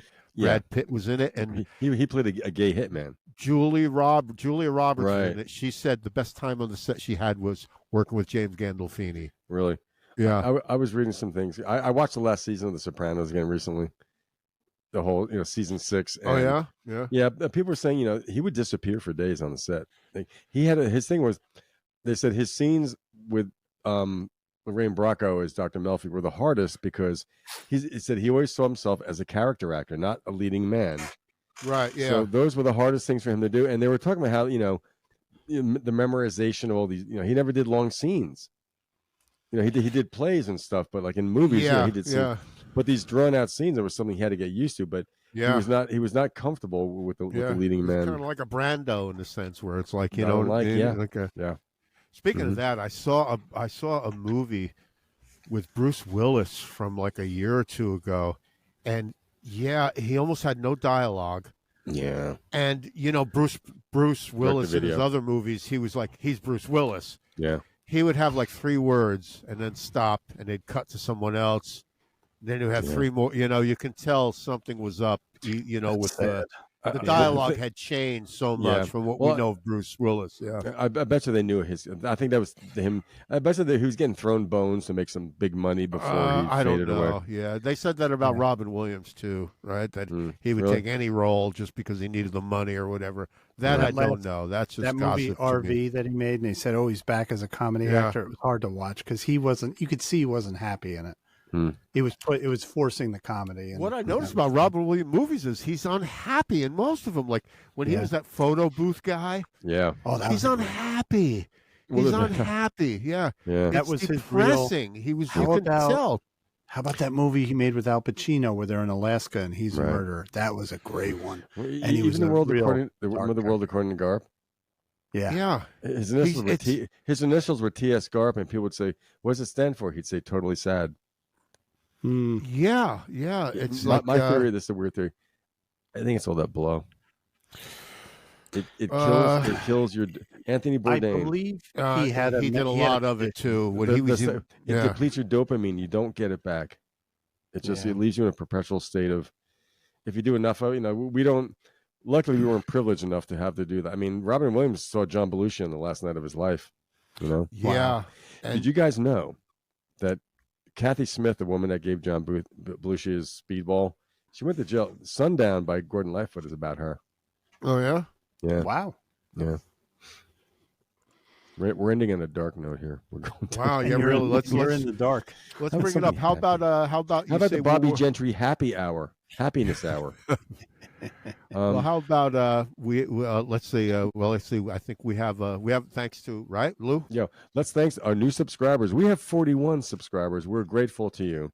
Wherever you may be. Yep. Wherever you may be. If you like us, subscribe to us. Like us. You're not going to get anything. We'll send you tires. We'll send you steaks for your birthday. Steaks, Omaha steaks. Steaks are good. How about some white walls? You want a guitar pick? I'll send a guitar pick. Now, if you like what you've seen and heard, you can see and hear us on Apple, Google Podcasts, Amazon Music, Amazon Alexis, Pocket Casts. Amazon Alexis? Alexa. Who is that?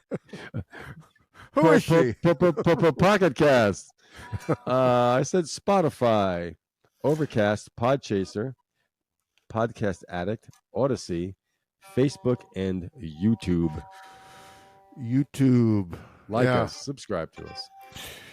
Our last show got quite a few views. Well, let's not brag, right, Lou? No, we're not bragging. We're just stating it's worthwhile. I think it's worth watching. I think it's a worthwhile way to spend an hour and a half to 2.5 hours. Yeah. It's And fun, if you like what you heard fun. today, if you like what you heard tonight, check out Humble Pie. Go classic rock. Singer-songwriters, check out Bobbie Gentry. If you know that one song, you'd be surprised. There's some good listening. Yeah. There's some really good music. Yeah, check it out, Mark. I was pleasantly surprised. I was expecting to be, but she had a lot of depth. Interesting person. Mysterious. And musician slash producer, record producer Terry Melcher. Terry Melcher. Terry Melcher's going to belt That's right. I think he produced Charles Manson's early period, didn't he? He produced Garbage Dump, I think. And the one song, one that they're singing on Once Upon a Time in Hollywood, the hippie girls are singing, "We Are One, We Are One." I think that's a Charles Manson song. Oh, wow. Because that's the reason Charles Manson went after him, because Terry Melcher decided not to sign him to a recording contract. Right. Yeah. And do you remember the Dennis Wilson story? Dennis Wilson, he was a bit of a cat around town. So he picked up some hippie girls, brought them home. So he comes home one day. Charlie comes out of the house. Dennis Wilson goes, "Are you going to hurt me?" Couldn't get rid of him. Couldn't get rid of him. Like the Beatles couldn't get rid of Hell's Angels when they showed up at Apple. Remember that in the book? Yeah. They brought their motorcycles over from England. Who's going to tell them to get out? Derek Taylor? I mean, who's going to be that guy? When I worked at the Bottom Line, the Hell's Angels, when they wanted to come by, they had their own bar. No one went to the Bower. You stayed away. So, yeah, don't mess with the Angels. All right, man. You want to go to the outro, Lou? I guess this is it. We're done. Thanks for checking us out, people. We are the Music Relish Show. Yeah, thanks everyone out there, right? This was episode, what number, Lou? 67. 67. Yeah. And I appreciate that. Oh, 2067. And I appreciate on this podcast I can play guitar. Sure you can. Well, what are you playing, man? Stratocaster? My Strat. That's a Paul Bigsby Stratocaster, right? I'm playing my Puricaster. My Puricaster. Lou's doing Coffee House. He's doing Coffee House. He plays a Strat. Lou, if I see a pair of red eyes behind you, I'm going to freak out. It kind of looks creepy over there by you. It got dark over here. It really does. Yeah. What kind of strings do you use? When the sun goes down in Asheville town. Dude, Perry, I've heard that song so many times recently. Really? Yeah, it's been on the radio. When the lights go down. Yep. Gold. John Stewart, correct? Johnny Stewart, yeah. Yep. Not the John Stewart most people think of, but John Stewart from the Kingston Trio, wasn't it? Yeah, John Stewart spells John Stewart the comedian is Jon. That you are correct. Yes, yeah, John Stewart of the Kingston Trio is John, with the song "Gold" from 1979 with Stevie Nicks on background vocals. Yeah. Yep. Oh. Now it's funny because there's a line in that song. It goes backwards. It says, "I get in my car and I throw in my guitar." So if you get in your guitar, then you throw in your guitar. It's backwards. It should have been, "I throw in my guitar and I get in my car." Stop, Steve. So how can you sitting in your car? Can you throw your guitar into the car? Yeah, if it's a convertible Porsche, sure you throw it over. You throw it over the door. Okay, yeah, sure, right? Okay. Mm-hmm. It's a convertible Jaguar or whatever. Yeah. Yep. I'm in a bad mode tonight. There we go. Let's kill this thing. I need to eat some food. I'm going to take a shampoo with some Pure shampoo tomorrow. Oh boy, with conditioner too. See, I look what I did. Oh boy, yeah. I had to make my point, guys. What's your favorite color? Oh, you're such an American. I'm an American. Yeah, and the Caribbean. Yeah, I know. American Perry. The guillotine. Meanwhile, in France, French President Emmanuel Macron. Meanwhile, back in Nicaragua. Hey guys, I'm going to go to Bogota, Colombia for vacation. Bogota. Isn't Bogota in Bergen County? Music Relish Show, gmail.com, right? That can. Yes. Episode 67. Bobbie Melcher. Bobby Melcher. Terry Melcher, Bobbie Gentry. Joey the Fish, Louis Clams, and Terry Gentry, Eddie the Bobbie Grape. Staying out of trouble? I love that car. I love that cat. It's in the car and eat Gonna the get us all chowder. pinched. Up. My Like, sister is a like, subscriber. question mark, subscribe, question mark, comment. Yeah. My sister Our subscribes. email is She loves our musicrelishshow@gmail.com. Yes. Email Perry. Fa fa fa fa fa say la oh do re mi fa sol la ti do. Perry, and tell them how much you like me. What's that? That's it. musicrelishshow@gmail.com. Email Perry and tell him how much you like me. Little Colicchio at facebook.org. Yeah, wait a minute. That's a privacy breach. Facebook.org. Oh yeah. Thanks everyone out there. Good night, everybody. Peace. Good night, everybody. Good night. Good night, everybody. Good night. Good night, everybody. Good night, everybody. 2 hours coming up on 2 hours. Bastards till next week. 3, 2, 1. 2 hours. 5, 4, 3, 2, 1. Where's your piss house? Hey, Uncle Benny. I can use your bedroom. Where's the piss house? Oh, she's a piss house. Ouch. I gotta use your bedroom. What's his name? Lionel Richie wrote that song. Your piss house. I gotta use your piss house. It's the trough. It's the urinal trough. You remember That's a the ballpark. you remember the urinal trough? Sure, yeah. I've been to a ballpark. Yeah. Oh my God, we had one at our swim club. I'm like, Yeah. that's you can like bathe a child in that. I'm sure people have.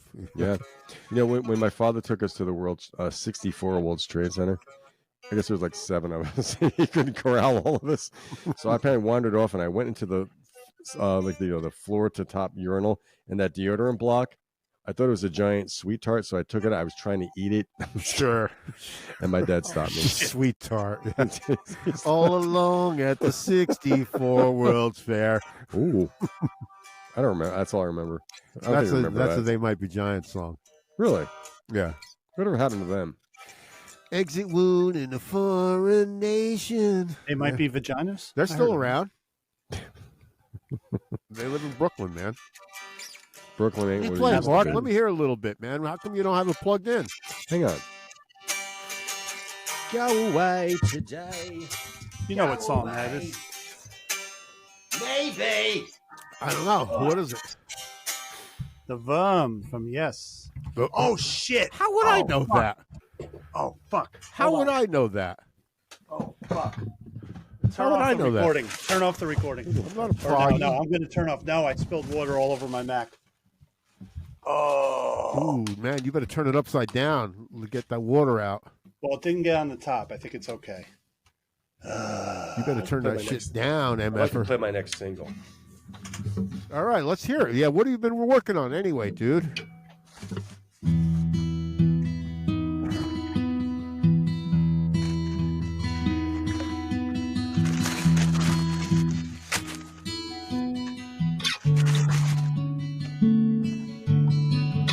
I can't go away. You just cannot stay. I want to meet you up here.